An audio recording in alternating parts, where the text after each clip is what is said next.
Welcome students. Today we will see the Scoliodon. Scoliodon is the representative from Pisces group.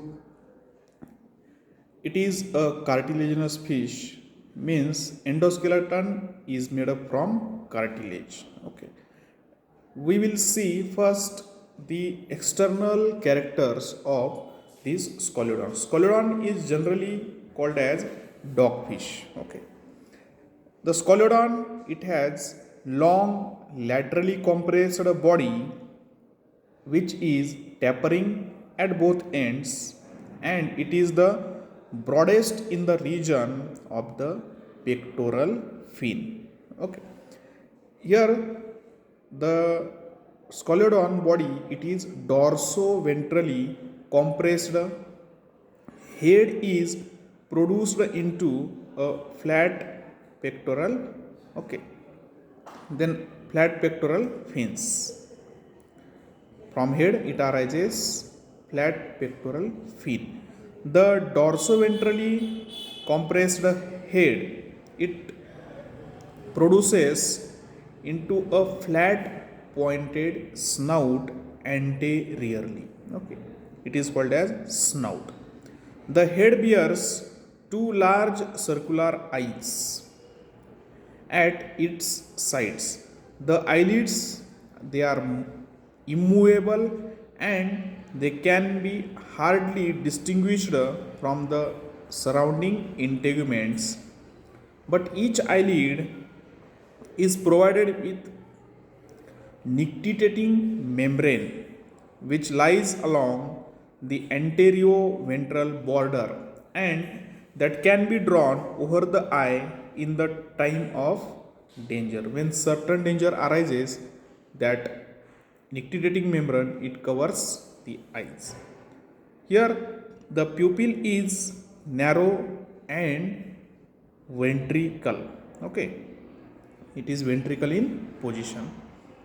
The trunk passes on into tail compressed from side to side, and it's slightly pits one dorsally and the other ventrally. Okay. These are the caudal pits. Okay, two caudal pits are present. A mere touch reveals that the entire body is covered with very minute scales, and a faint line it is called as lateral line, which is extending from head to the posterior end of the body.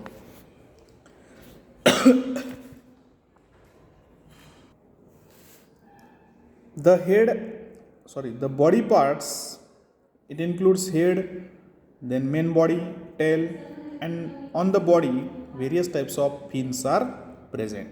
Here the body supports several fins that help that fish in the locomotion and in maintaining balance in the waters. The fins are flattened expansions of the skin. Okay, they are nothing but flattened expansion of their skin. They are usually triangular in shape and they are supported by cartilaginous rods and horny fin rays. Then among the median fins, the first dorsal fin is large. It is large and triangular in shape. It is present just little in front of the middle of body. And the second dorsal fin is present some distance behind the first dorsal fin, and it is similar in shape with the dorsal fin, but it is smaller in size as compared to the first dorsal fin. Okay, these two are the dorsal fins. The caudal fins, it forms a vertical fringe round and the posterior portion of the tail. Caudal fin is divided into two lobes. One is dorsal and one is ventral. The dorsal lobe forms a lower ridge along the greater parts of the upper surface of tail, that is in median line, while the ventral lobe, it is well developed. It is divided into parts like a larger anterior part and smaller posterior part. The ventral median fin, it is situated in the mid ventraline, slightly in front of caudal fin. This is almost opposite to the second dorsal fin.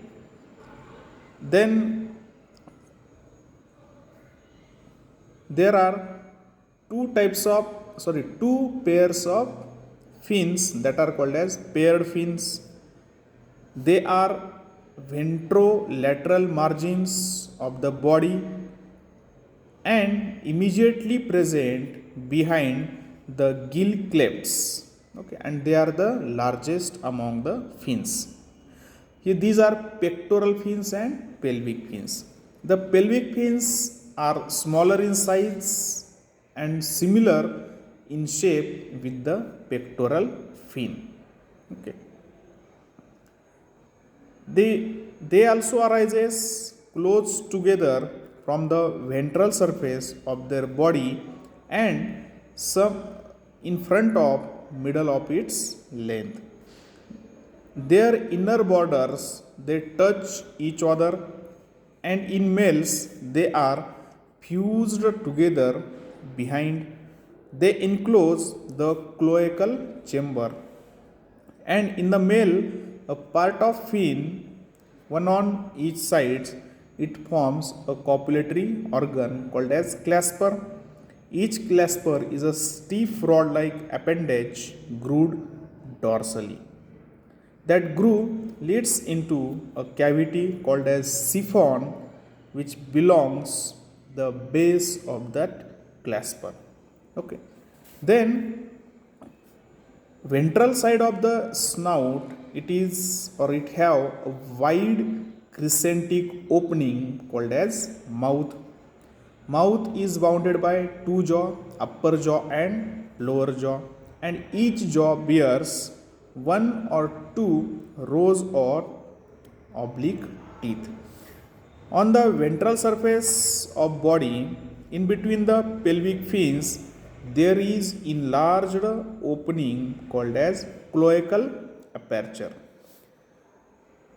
Then in the external structures of this coleodon, the nostrils, they are a pairs of obliquely placed crescentic apertures. They are present on upper surface of the head in front of the mouth. Here a small fold of skin, it forms the anterior edge. It forms the anterior edge which covers the nostrils partially.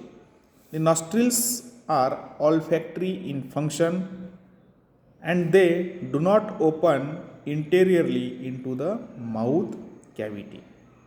For purpose of breathing, there are series of 5 vertical gill slits or called as gill clefts. They open obliquely backward into the gill pouches and the pharynx. Okay.